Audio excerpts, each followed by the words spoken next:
दोस्तों, जब भी बात आजादी की आती है तो मन में अंग्रेजों द्वारा दिए गए दर्द और स्वतंत्रता की खुशी दोनों एक साथ आती है। बॉलीवुड के कई सारे फिल्मों में अंग्रेजों की क्रूरता और हमारे देशभक्तों की बहादुरी आपने देखी होगी। दोस्तों, आजादी का नाम लेते ही आपके मन में भगत सिंह, महात्मा गांधी, चंद्रशेखर आजाद और भी कई सारे स्वतंत्रता सेनानियों की तस्वीरें दिखाई देने लगी होंगी। 15 अगस्त 1947 को जब भारत आजाद हुआ तो पूरे देश भर में खुशी का एक भाव प्रकट हो गया। भारतवर्ष के लिए ये पहला त्योहार था जो सभी ने मिलकर बड़े ही उत्साह के साथ मनाया था। सबसे पहले तो हम उन सारे महापुरुष को सलाम करना चाहेंगे जिनकी मदद से हमें ये आजादी मिली। दोस्तों, इसमें हम कई सारे सच्चाई को जानेंगे जो शायद आज तक हम नहीं जानते थे। सबसे पहले हम बात करते हैं। दोस्तों, आपने ये कविता भी जरूर सुनी होगी, खूब लड़ी मर्दानी वो तो झांसी वाली रानी थी। जी हाँ दोस्तों, झांसी की रानी लक्ष्मीबाई को भी लोग कैसे भूल सकते हैं, जिन्होंने अपने बच्चे को कंधे में बांधकर अंग्रेजों से लड़ाई लड़ी थी और सभी अंग्रेजी सैनिकों को पानी पानी कर दिया था। जनवरी 1858 में जब ब्रिटिश सैनिकों ने झांसी पर आक्रमण किया तो लगभग 2 सप्ताह तक ये युद्ध चला था। उस युद्ध में ब्रिटिश सेना झांसी शहर को पूरी तरह से बर्बाद करना चाह रही थी, लेकिन दोस्तों रानी लक्ष्मीबाई के रहते हुए भला ये संभव कैसे होता। रानी लक्ष्मीबाई ने अपने पुत्र दामोदर को उठाया और तलवार लिए घोड़े पर सवार होकर सीधे मैदान में आ गई। न जाने कितने अंग्रेजी सैनिकों को मौत के घाट उतारकर खुद भी हमेशा के लिए सो गई, लेकिन उनकी इस बहादुरी को ये दुनिया आज भी सलाम करती है। दोस्तों, रानी लक्ष्मीबाई को सिर्फ भारत ही नहीं बल्कि विदेशों में भी बहुत सम्मान मिला है। उन्हें टाइम मैगजीन ने भी अपनी पत्रिका में स्थान देकर सम्मानित किया और पति के बचाव में दीवार बनकर खड़ी होने वाली दुनिया की 10 जाबाज पत्नियों की सूची में शुमार किया। आजादी की लड़ाई में मंगल पांडे का भी बहुत बड़ा योगदान रहा। मारो फिरंगी को इनका ही कथन था। ऐसे तो मंगल पांडे अंग्रेजों के उस दमनकारी बर्ताव से पहले से ही गुस्से में थे, लेकिन वो एक सही समय का इंतजार कर रहे थे। वो समय उनको मिला 1857 में। उस समय गोली चलाने के लिए कारतूस को पहले दांत से छीलना पड़ता था, जो जानवरों की चर्बी से बनी होती थी। ये जानकारी मिलते ही उन्होंने ये बात सभी में फैला दी कि ये कारतूस सुअर और गाय की चर्बी से बनी हुई है। फिर क्या था, सभी लोगों में आक्रोश आ गया और सभी ने इसे मुंह में लेने से साफ इनकार कर दिया, क्योंकि मुस्लिम भाई सुअर को मुंह में नहीं लगा सकते और हिंदू भाई गाय की चर्बी को। इसके कारण इनको सबके सामने अपनी इंग्लिश वर्दी उतारने को कहा गया और इसके बाद इनको गिरफ्तार कर लिया गया। दोस्तों, स्वराज हमारा जन्म सिद्ध अधिकार है और मैं इसे लेकर रहूंगा का नारा देने वाले बाल गंगाधर तिलक का भी बहुत बड़ा योगदान रहा। उन्होंने पूरे भारत में घूम घूम कर सभी लोगों में देश प्रेम की भावना जगाई और लोगों को एकत्रित कर अंग्रेजों के इस दमनकारी हुकूमत से लड़ने के लिए जोश भरा। अब बात करते हैं महात्मा गांधी की। महात्मा गांधी ने चंपारण सत्याग्रह के माध्यम से पूरे देश में खलबली मचा दी थी और इसी सत्याग्रह से अहिंसा के रूप में आजादी की लड़ाई के लिए एक नया हथियार मिल गया। दरअसल अफ्रीका से लौटने के बाद गांधी जी देश को करीब से जानने के लिए और सभी से रूबरू होने के लिए देशाटन पर निकले और तभी राजकुमार शुक्ला के निमंत्रण पर वो 10 अप्रैल 1917 को बिहार के चंपारण जिले में जा पहुंचे। उस समय किसानों के साथ कुछ ज्यादा ही अन्याय हो रहा था, जिसमें किसानों को जबरदस्ती नील की खेती करनी पड़ती थी।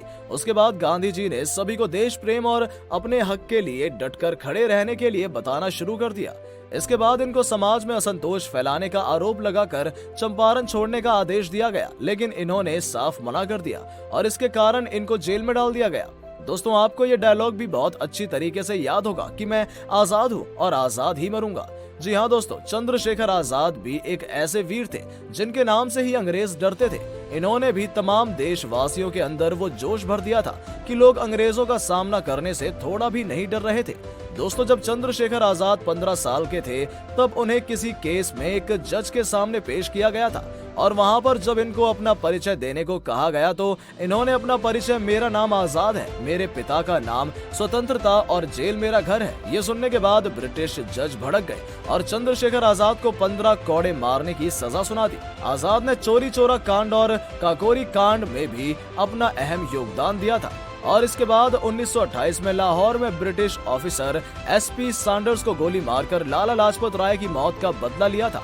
दोस्तों, लाला लाजपत राय ने भी जलियांवाला बाग हत्याकांड के बाद अंग्रेजों के खिलाफ आवाज उठाने में सबको एकत्रित किया और सभी देशवासियों में देश प्रेम की भावना जगाई। दोस्तों, अब हम बात करते हैं भगत सिंह, राजगुरु और सुखदेव की, क्योंकि इनकी जो कुर्बानी थी इस देश के लिए वो बड़ा मामरिक दृश्य था। दोस्तों, जिस तरह से भारत में आजादी का अंकुर फूट चुका था और इन तीनों के प्रति लोगों में उत्साह आ गया था, तो ये देखकर अंग्रेजों के सारे बड़े अधिकारी डरे हुए थे। उन लोगों को यह आभास हो गया था कि अगर ये तीनों बाहर रहे तो आजादी की आग पूरे भारत में फैलने में देर नहीं लगेगी। इसलिए इन तीनों को जल्द ही आजीवन कारावास की सजा सुना दी। इनकी इस खबर से पूरे भारत में एक आवाम खड़ा हो गया था। इनकी मदद के लिए महात्मा गांधी और मदन मोहन मालवीय ने भी आवाज उठाई। तभी अंग्रेज ने अपना कपटी चाल चल दी और इनकी आजीवन कारावास को तुरंत फांसी में तब्दील कर दिया। और अंग्रेज लोगों को कमजोर करने के लिए तथा उनको डराने के लिए इन तीनों को फांसी की सजा सुना चुके थे। लेकिन दोस्तों, हमारे देश के इन 3 वीरों ने 24 मार्च 1931 को हंसते हंसते फांसी को कबूल कर लिया। तुम मुझे खून दो, मैं तुम्हें आजादी दूंगा। ये सुनकर तो आप भी समझ ही गए होंगे कि मैं किसके बारे में बात करने जा रहा हूँ। जी हाँ दोस्तों, मैं बात करने जा रहा हूँ नेताजी सुभाष चंद्र बोस के बारे में। विदेश से पढ़ाई पूरी करके जैसे ही ये भारत आए कि इनको ब्रिटिश आर्मी की नौकरी मिल गई, लेकिन इन्होंने वो नौकरी ठुकरा दी और लोगों को देश प्रेम की भावना जगाने का काम शुरू कर दिया। इनका दिमाग इतना तेज था कि सबसे पहले ये हिटलर से मिले और उनकी मदद से आजाद हिंद फौज का गठन किया और उस समय ही इन्होंने जय हिंद का नारा दिया था, आज तक पूरे भारत वर्ष में जो गूंजता है। इतना ही नहीं, इन्होंने स्वराज नामक अखबार भी छपवाना शुरू कर दिया और उसी के माध्यम से ब्रिटिश के खिलाफ लिखना शुरू कर दिया। उस समय इनको चितरंजन दास जी ने लोगों को इकट्ठा करने में मदद की और उसके बाद इनका भड़काऊ भाषण शुरू हुआ। उस समय इतनी आजादी नहीं थी कि आप अपनी बात को हजारों लोगों के बीच कुछ कह सके। इनको स्वतंत्रता की इस चिंगारी को फैलाने के जुर्म में अंग्रेजों ने जेल में डाल दिया। लेकिन दोस्तों, तब तक देशभक्ति की आग फैल चुकी थी। इन्होंने लोगों में जोश भरा और सभी को एक उत्साह जताया कि अगर हम सब साथ हैं तो देश को आजाद होने में कोई नहीं रोक सकता।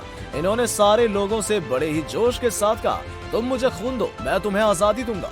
दोस्तों, किसी दुर्भाग्यवश उनका प्लेन क्रैश कर गया और वो आजादी मिलने से पहले ही शहीद हो गए। हम किसी भी नेता को इसका क्रेडिट दे सकते हैं, पर हमें ये नहीं भूलना चाहिए कि नेता तभी कुछ कर सकता है जब तक उसके पीछे जनता है। दोस्तों, उन सभी वीर स्वतंत्रता सेनानियों को हमारा सलाम। जय हिंद। अगर आपको ये वीडियो अच्छा लगा हो तो प्लीज एक बार सारे लोग कमेंट में जय हिंद जरूर लिखें। उम्मीद करते हैं कि आपने ये चैनल अब तक सब्सक्राइब कर लिया होगा। किसी भी तरह के सुझाव को कमेंट बॉक्स में जरूर बताएं। मिलते हैं एक नई वीडियो के साथ, तब तक के दोस्तों, इस वीडियो को बनाने के पीछे एक पूरी टीम का हाथ होता है, जिसमें काफी रिसर्च के बाद हम अपनी बात को एक वीडियो के रूप में आपके सामने लाते हैं। इसलिए हम आपसे भी उम्मीद करते हैं कि आप हमारी इस मेहनत को ज्यादा से ज्यादा लोगों तक पहुंचाएं, जिससे ये जानकारी और लोगों तक पहुंच सके। आप इसे अपने व्हाट्सएप स्टेटस और फेसबुक स्टोरी में शेयर करके हमारा मनोबल बढ़ा सकते हैं।